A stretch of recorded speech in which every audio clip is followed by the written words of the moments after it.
How do you know if it's an internal issue that you want to address or if it's external? Out of 10 women, 7 of them said, I'm sensitive. And they asked, how do you define sensitivity? Breaking out, seeing more wrinkles, I look more tired, I look more dry.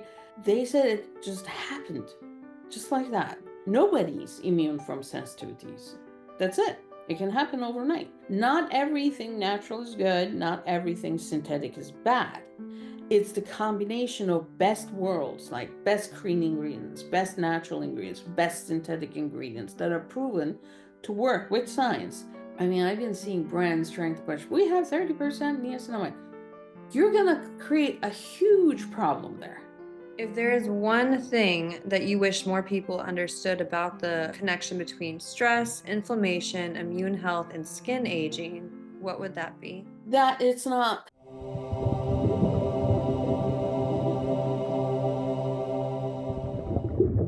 Today, I'm joined by Dr. Ebru Karpuzoglu, a globally recognized immunologist and wellness expert with over 25 years of research on estrogen, immunity, and aging.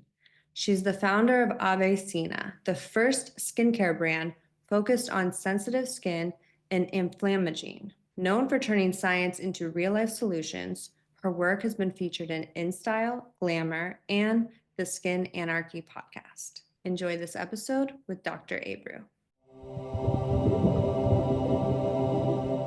Dr. Ebru, what exactly is inflammation in the body and what causes it? Well, it's a good question because these days inflammation has been tagged as the evil in the body, but it's absolutely not. So I want to clear that right off the bat. All inflammation is not bad. There are types of inflammation, so we need to make that distinction. So also without inflammation, we wouldn't survive even a paper cut, let alone a viral infection, right? So let's go into what are the two types of inflammation before completely condemning this lovely little thing that protects us from dying. And one of them is acute inflammation. So acute means that you have a paper cut, you have a viral infection, that's your body's first line of defense. And it's immediate, it's very helpful, and it gets activated with injury or infection. It kicks in ultra fast, and you could see that on your skin, for example, with redness, swelling, or some kind of warmth happening or swelling. So what's happening is, for example, let's talk about a paper cut, right? So it brings all the immune cells, macrophages, NKs, everything to the scene of damage to repair the damage. And it's also fights the pathogens, the bad bacteria or virus trying to get in through that paper cut. And the main thing is defeat the enemy and restore balance. So think it like your body's personal EMT team. It shows up, it does the job, it gets rid of the culprits, and it starts the healing, and then it goes down. So it goes up and goes down.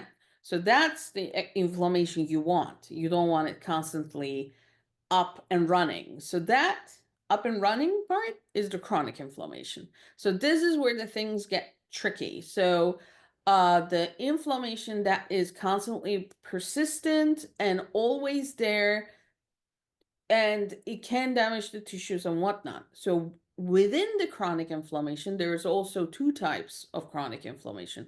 One of them is inflammaging, and one of them is the higher dose of chronic inflammation, which can also lead to autoimmune conditions, cardiovascular issues, even brain fog. So this is the kind of inflammation, the chronic inflammation, that is bad. So inflammation, let's underline it, is not inherently harmful, but the type of inflammation that is unresolved, that's unbalanced, which is chronic or inflammaging, that leads to deeper issues. Now that is bad. That's what we do not want. Starting with the acute inflammation, your example of a paper cut, that is when the skin is broken from the outside. What if there's no damage done to the outside of us, but so that there's inflammation internally? Does that mean that something was broken or damaged internally for that inflammation to occur? So For the acute inflammation to happen, it could be even viruses, like when you get, let's say, flu, right? Flu is a viral infection. So you get the flu first, and you're going to have an acute inflammation against this virus. You're not going to see it, it's not going to be physical, but you already inhaled it. So body will try to induce the inflammation to get rid of the virus or any bacteria that was taken in. The main point of the immune system is to fix the problems without you feeling it. It's pretty amazing, actually. And when you start feeling it, it's kind of a little bit out of control, and still the immune system is trying to fix it. So when you think about it, we are being bombarded with bacteria, viruses, all kinds of stuff every day. And your immune system is saying, okay, we can terminate this, we can get rid of this. You don't even realize it. That's how we stay alive. But if you don't have an immune system, we would be dead. There's nothing to protect you. Think like your army is gone and you're trying to be invaded by the enemy. So basically, that's that. Okay. Inflammation is not the enemy. It's a sign that our bodies are doing what they're supposed to do to heal or fight something off. Exactly. The acute inflammation is. So, um, to your question, sometimes some people may be more inflammatory than others. So that could be due to lifestyle choices, stress. Stress is horrible on the immune system, by the way. The food we eat, even the people we deal with. I mean, that's stress. That could lead you towards a different um point in your body, which it says, okay, I'm not happy right now, and you may feel more inflammated overall, or you may feel something is not right. So that brings me to the inflammaging. That is the other inflammation I want to talk about.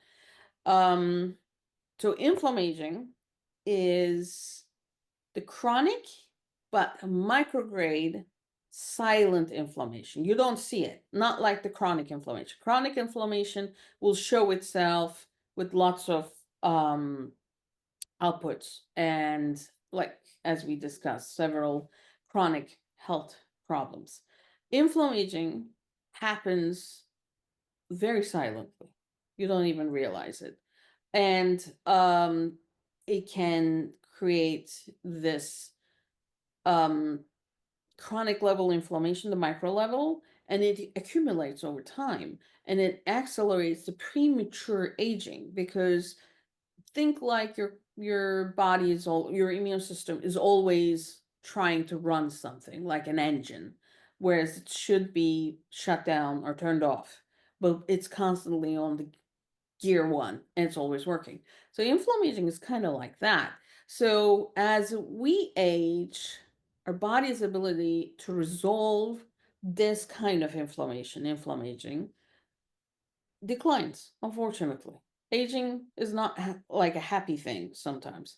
And what used to be a cleanup crew with your inflammation with the immune cells becomes like a more like a background noise on the inflammatory signals. So it's often triggered by stress, pollution, UV exposure, poor sleep, even hormonal shifts. So how does it mirror out? Like, how do you know you have inflammation going on? Usually, you can tell if you're overly tired, you know, and it shows up on the skin. It mirrors out, technically. So it can show up all of a sudden, you're looking very, very tired. Your skin looks dull, like dry, premature wrinkles. All of a sudden, it's like, I didn't have these wrinkles. Where did this come from? Sensitivity. You start developing sensitivities all of a sudden, and you don't know why. Also included with that, skin barrier damage, uneven tone. So everything you can think of, any very fast changes that's also related with your lifestyle. Let's say you're very stressed, you can't sleep, you can sleep maybe 3 hours a day, you're burning the candle on both ends. So yeah. Why do you think that skin sensitivity and chronic skin stress are becoming so common today? Well, it has been on the rise for us for some time. And I think what happened, during COVID, everybody was stressed. Nobody knew what was going on. Or you remember, I mean, the viral unknown and being at home all the time and trying to figure out, are we going to stay at home all the time?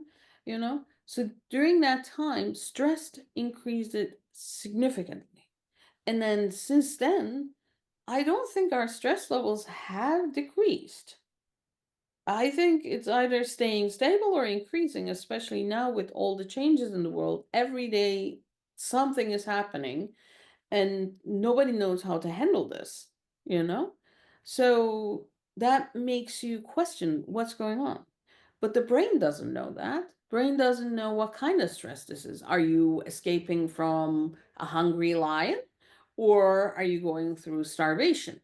The brain cannot understand that or comprehend that. That's your flight or fight response.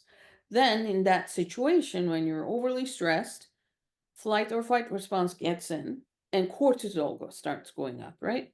So when your cortisol levels go up, that's basically your survival mode. Your brain is saying you're very stressed, you need to go into survival mode.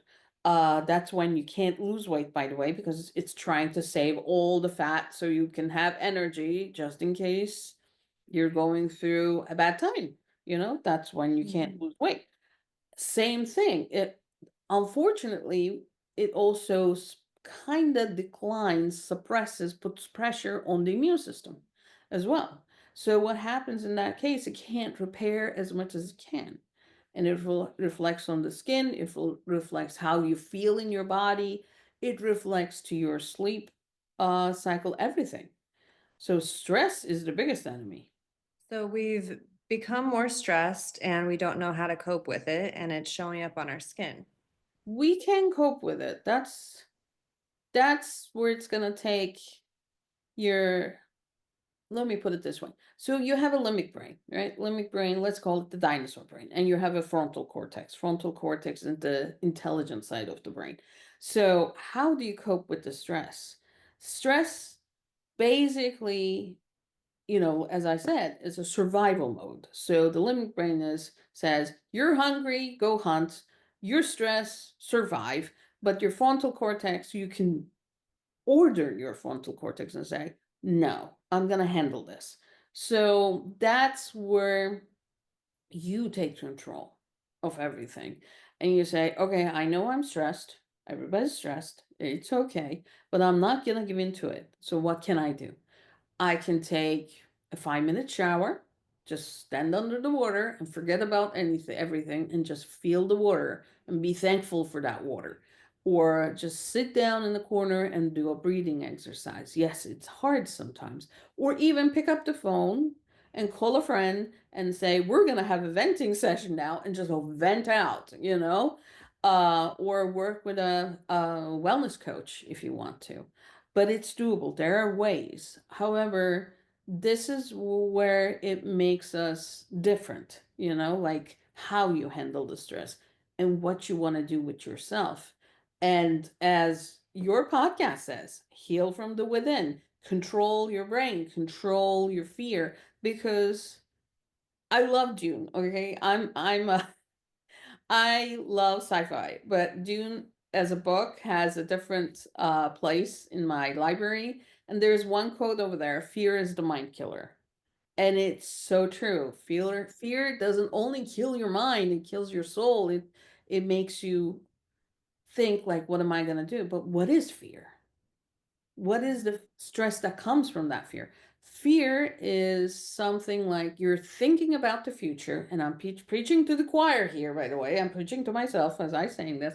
You are thinking about the future and possibilities that haven't happened yet, and your brain creates scenarios to defend you against those. That is fear. And you're overthinking about something that's in the future. It may not even happen. So to get rid of the stress, this is the trick I do myself. I think about it. Something stresses me, right? I think about it. It's like, am I going to worry about this in a year? Am I going to worry about this in 5 years? And if the answer is no, let it go. You mentioned skin barrier earlier, and you mentioned healing within. How do you know if you look in the mirror and you're seeing, you know, undesirable skin, whether it's, whether it's dry, wrinkles, anything going on with your skin that might be new? How do you know if it's an internal issue that you want to address or if it's external? Well, everything is connected, right? So let me clarify that. How everything is connected. So there's a general understanding that this, when we say a barrier for the skin, and it has four barriers, by the way, the microbiome, the hydration levels, and all that. So unfortunately, when we say a barrier, people think that is like a wall, like nothing can pass through. That is not correct. You're an open system. We're an open system. So the skin's duty is to feel the changes around you. It's your sensor. This could be heat, this could be cold, this could be even negative energy from the next door person you are sitting with. I mean, you feel everything. So the external problems, yes, it is a representation of what's going inside. Sometimes, for example, let's say you put a cream on and you start seeing some redness, some irritation going on, right? That is technically what's happening is your immune system is trying to handle what that cream is doing that, your skin microbiome doesn't like, and then tries to fix it. But if you can't fix it, it says, hey, I'm going to show some redness here. Like that's because all the immune cells are coming, but it's in a way your skin is talking to you. It's like, look, this cream is not doing me any good. Can you remove this, please? Because I'm doing my part. Your part is to help me and remove this. So it's good to listen to yourself because body talks to you all the time, like your mind talks to you. So that's the external to internal. So sometimes the internal, if you eat, let's say, too much fast food, right? Too much fatty foods, too much sugary foods, then you are increasing your internal inflammation because the body is not designed to handle all that fast food. It's, I mean, we didn't have fast food before. So that change also reflects on the skin. So from inside to outside, outside to inside, you know? So everything is connected. I experienced a lot of skin issues myself, and for a while before those skin issues, I could put anything on my skin and it was great, it was fine. And then it reached, once I experienced the acne, the eczema, all the skin issues, I mean, I had cysts everywhere, completely broken out. I changed my diet, so I took the holistic approach and I went internal. And I became so paranoid about anything I'd put on my skin because at that point, anything I did try did seem to irritate it. And so for years, I wouldn't put anything on it besides, water. And then it just became very dry. And I knew there had to be some type of answer. There had to be something that could work. So I would seek out very, very clean products, ingredients, everything that would be all natural, maybe try coconut oil. And I went to tallow. I did all the plain basic. I have a friend who told me to go to the beach and fill up a bottle with the ocean water and just use that on my face. And eventually now I'm at this point where I don't want it to be completely clean. Now that I feel like I've done pretty much all the healing that needed to be done, now I'm back to seeking out products that aren't completely clean. I feel like they have more benefits to them if they are not dirty per se, but if they have ingredients that have been proven by science. So Mhm. it's a mixture of clean with a scientific approach is kind of what I'm leaning towards now.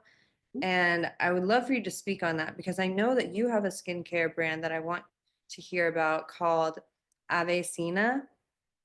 And could you tell me what was happening with my skin? I know a lot of other people must be able to relate with this, and what do you think the best skincare is? Sure. That's a very common thing we're seeing today. So last year, there has been a survey in 2024, and they asked 2,000 women, both on the East Coast and West Coast, and asked them, like, what's going on with your skin? What do you think that's happening? And the majority of the answer was, I feel more sensitive. So when they looked at it, out of 10 women, seven of them said, I'm sensitive. And they asked them, well, how do you define sensitivity? They were saying what you were saying, I'm breaking out. I'm seeing more wrinkles. I look more tired. I look more dry. And they said it just happened, just like that, you know? And that brings me to this line. Nobody's immune from sensitivities. That's it. It can happen overnight. However, when you see it all of a sudden on your skin, it's a culmination, an additive effect of what was going on underneath or on your skin barriers. Like, for example, maybe your skin microbiome has been going on through all this stress. So, skin microbiome is a very interesting creature. I'm going to call it as a creature because I love that stuff. So, it's a lot of good bacteria sitting side by side, creating a barrier. So the bad bacteria can't say, oh, I'm going to wiggle through here. And they say, no, no, no, you can't go through. And those good bacteria talk to your skin's immune system saying that, okay, I have a bad one trying to come in, get ready. Because if it begs to, I need you to be here. It's an amazing system. However, you know, as I said, stress that's a huge game changer, and we need to address it. Also, the hormonal changes we go through as women, that is brutal. I mean, you go through periods, you go through pregnancy, you go through perimenopause, menopause. It never stops, ever. So what you said is true. I mean, one ingredient is not going to help you. Coconut oil is not going to help you. You need the humectants, you need the peptides, you need the antioxidants. So yes, and also I want to make a side note here. Not everything natural is good, not everything synthetic is bad. It's the combination of best worlds, like best clean ingredients, best natural ingredients, best synthetic ingredients that are proven to work with science. You combine them all in one product and they work all together. You can formulate that, by the way. You can choose the ingredients that work together, not against each other. So that's what AveSeena does.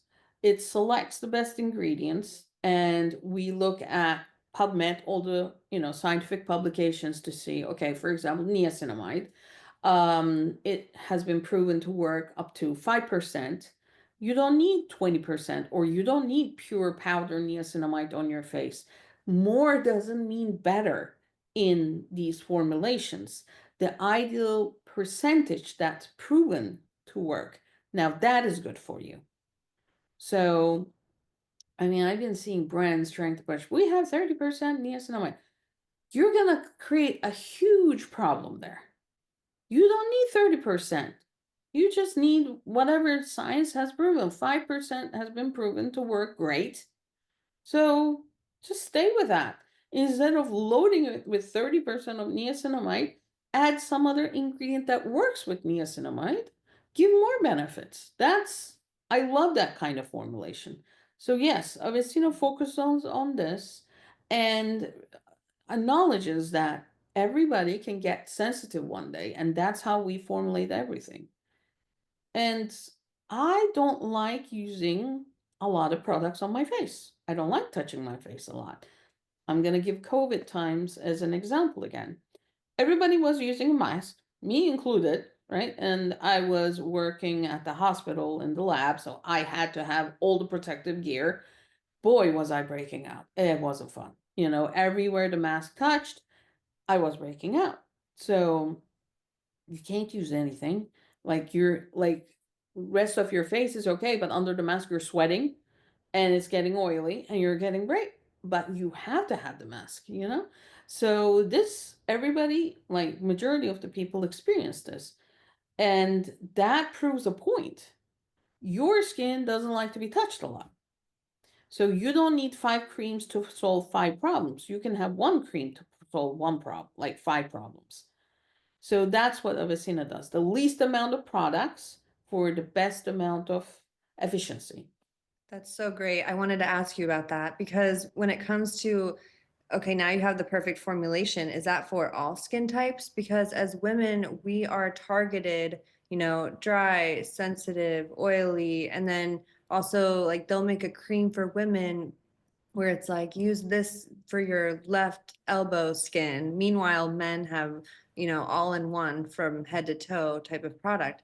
How true is it that we need these specific targeted products for each part of our skin? And is it unique to each different type of skin type, or can we just use, one or two, three things and Yeah. our skincare routine's complete?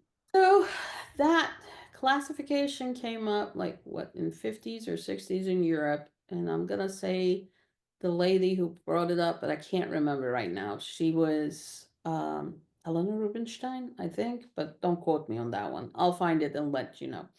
But that was genius. That was marketing genius because she came up with, oh, you're oily. You need to use this. Oh, you're oily. You need to do that.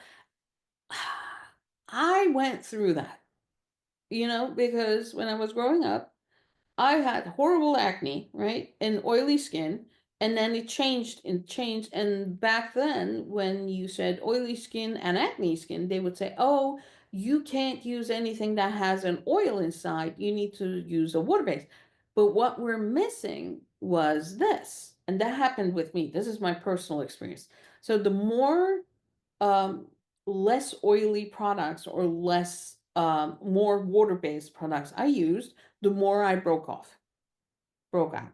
So because my skin was dry, and as I put water-based products without any oil in it, it was getting drier. So my skin was saying, oh, I am missing the necessary fatty acids and the oils I need in my sebum. So I need to produce more. So it was producing more and I was breaking out more. It was a horrible, horrible cycle. Okay. So it comes to this. You can use one product, but you can adjust the usage. Like, for example, our cream is a gel-based cream, right? So let's say you're going through a very cold winter in New York and it's brutal. So what you can do, you can add stuff to it. You can add a drop of oil, you can add a drop of serum, so you can do your own mix. You can do that because you and you alone will know what your skin needs. Because I can look at it and say, yeah, you look dry, but I don't feel how dry you feel. Mhm. So it is doable. And they say the men versus women skincare is different. Well, my husband uses my skincare. He's happy. You know? Mhm. Again, it depends. It's a very personalized issue. So, yes, listen to all the experts, credible experts, do your research, but at the end of the day, listen to your own skin. Just sit down and say, what do you want? What do you want? Tell me what you want. And then trial and error, you will find out what your skin needs. And interestingly enough, for women, we go through monthly changes, especially if you're in the reproductive years. So you can increase the amount of cream you put on, you can decrease the amount of cream you put on, you can change the order how you do it, your skincare routine. So yeah, you are your own expert at the end of the day. Nobody knows your skin and understands it better than you. What are your thoughts on sunscreen? I like sunscreen. I like sunscreen. And I grew up on the coast of Mediterranean, okay? You know, this is the time, and I'm gonna say I grew up in the 80s, where there wasn't a lot of sunscreen, and when you were a kid, the best thing on the Mediterranean coast was to look very tanned, you know. I know a person who put Coca-Cola on them to burn faster. Boy, that was Wow. yeah, she wasn't happy after that, and we told her like, what are you doing? So my mom and my dad, they're both MDs, and they were like, "You're gonna put sunscreen on." And when you were like a teenager, like, "I put sunscreen on," and then my mom showed all the melanoma cases. It's like, okay, you got to see this at the hospital, and she showed me, because she was a pathologist, and it's like, now we're gonna go to the lab, and you're gonna look at the slides and how a normal cell looks and how a melanoma like staining looks. It was scary. I mean, seeing that when you're a teenager is scary. So sunscreen is important. How you apply it is important. What you apply is important. And that's why we came up with a new device, the UV Shield Facial Analyzer, because they always ask me, are you going to come up with a sunscreen? I said, no, there's a lot of sunscreens. And sunscreen, when you find one that works for you, is like the holy grail. You don't want to change it. But how do you know if you really apply it, right? So this little device is designed to see, after you apply it, you flip it up and it turns on. And on the camera, you can see if you applied it right or not, because it shows dark. And it can show you if you have UV damage, because the UV damage on the skin looks dark like specks. And you can even use it after you remove your sunscreen or SPF, including makeup. You removed it, right? How do you know you removed it completely? Flip the camera, look at it, and it will show like dark gray if it's not removed. So we came up with that. So I like sunscreen, but I'm very picky about my sunscreen.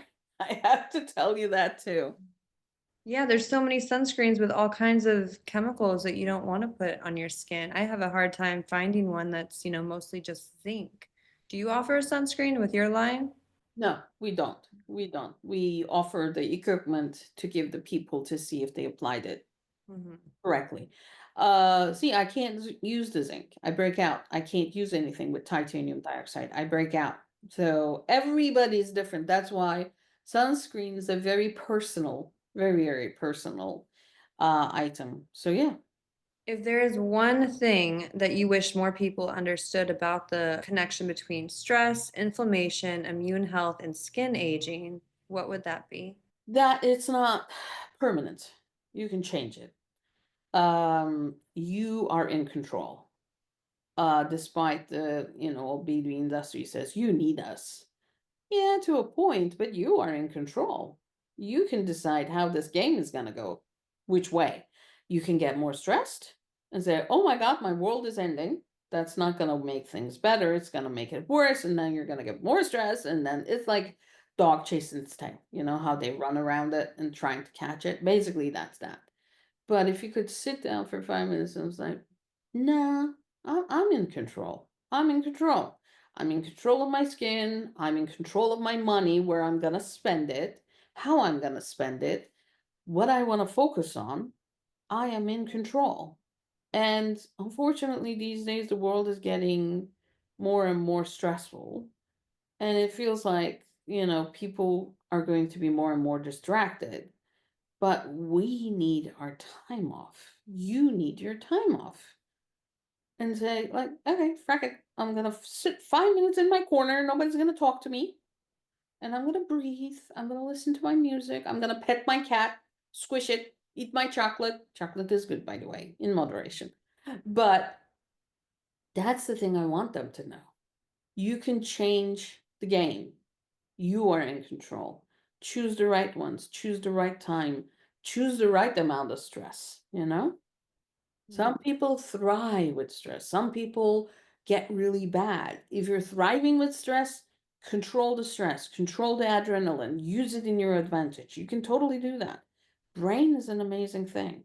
Yes, yes. In my approach to health coaching, I've worked with women with their skin, but it's mostly been internal. It's been holistic and not a whole lot based on the external and the skincare. So I love what you're doing. I love that you are taking the holistic approach, but you have the skincare line that encompasses all of this, and you're not selling all these extra bells and whistles. It's just, this is what works for your skin and this will help it, and you're not ignoring all the other external factors that play a role in the damaging that can happen with our skin and the aging and everything. And so I'm just grateful for what you're doing and grateful for your skincare line.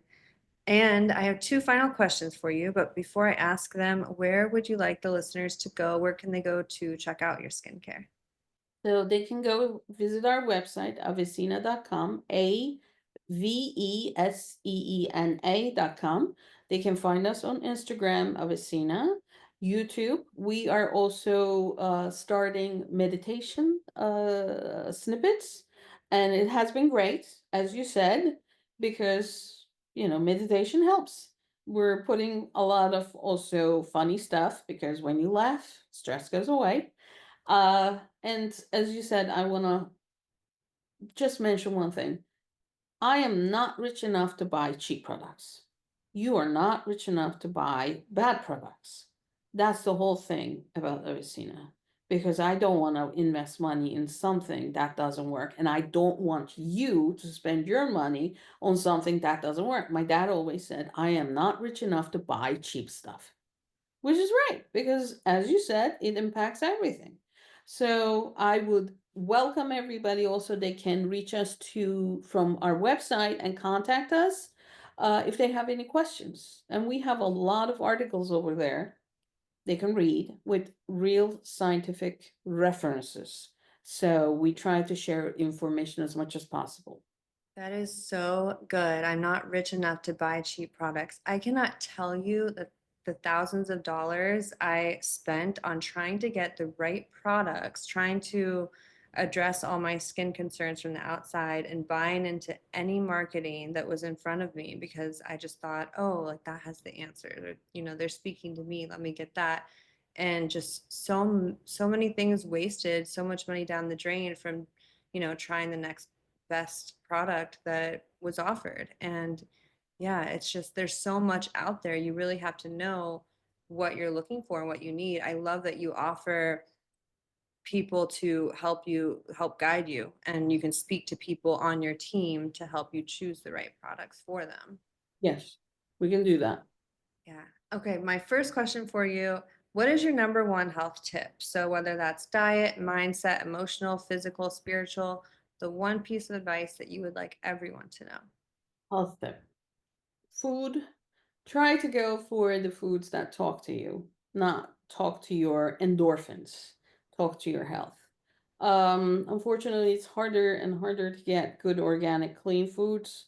Um, but try to go that route. Go for veggies. Go for clean, if you're like your meat, go for clean meat. I like good fish. So that's one thing. Try to stay away from any inflammatory foods, fast foods. Um, Soda, for example. But we're all human. I mean, I love a good ice cream. I'm gonna confess that I'm an ice cream girl. But everything in moderation. I'm preaching to myself here. Eat less. So that's one thing. Spiritually, whatever you believe in, you can believe in universe, you can believe in God, anything. Talk, talk, and it listens. This could be if you believe in spiritual guides, whatever makes you happy, do it. And don't worry about the judgment. Everybody judges everybody, you know? If that makes you happy in that moment, do it. There's not a lot of things you can do for free that makes you happy, right? But this can. You like writing down? Write it down. If you like to meditate, meditate. I like meditation because it stops the brain sometimes, like the monkey side of the brain that constantly chatters and says, okay, I'm going to give you a little break here. Just focus on my voice. Don't listen to everything else and just focus on this. Even that break helps. Physical. You like working out? Work out. This could be a yoga, 5-minute walk. Uh, I have a lot of roses, which my husband now calls me crazy because the backside of the house is covered with pots and roses and whatnot. And I force him every morning, get out, let's look at the roses, who bloomed, you know? But now he likes it too because that's like 5-minute break. You're looking at the rose. Oh, it bloomed. Look at it. It's so cute. And it gives you a break. We all need a break. So you don't spend your time too much on social media and don't compare yourself. It's never gonna work. And I try to stay away from the social media as much because it makes me sad. You look at it and say, "Oh, she's prettier. Oh, look at the hair." And no, no, no, no, no. Stop. Stop. You are amazing as you are. You are amazing. But talk to people, connect with your people. And if you need to, get a wellness coach, get a health coach, sit with them and say, "Hey, I need my session today. I'm just going to talk and talk." Yeah, I love that. For your last question, you get to choose a number 1 through 100, and it will correlate to a more personal question. Oh God. I'm gonna say 99 because it popped up. What is a random act of kindness that made a difference in your life? Oh, that's a good question. That's a very good question. My mom, I'm gonna say this. So I think I was 10 years old, okay? And I had so much homework. God, I need to like write. I was, I think, learning French, and you have to write all these sentences one by one by one, right?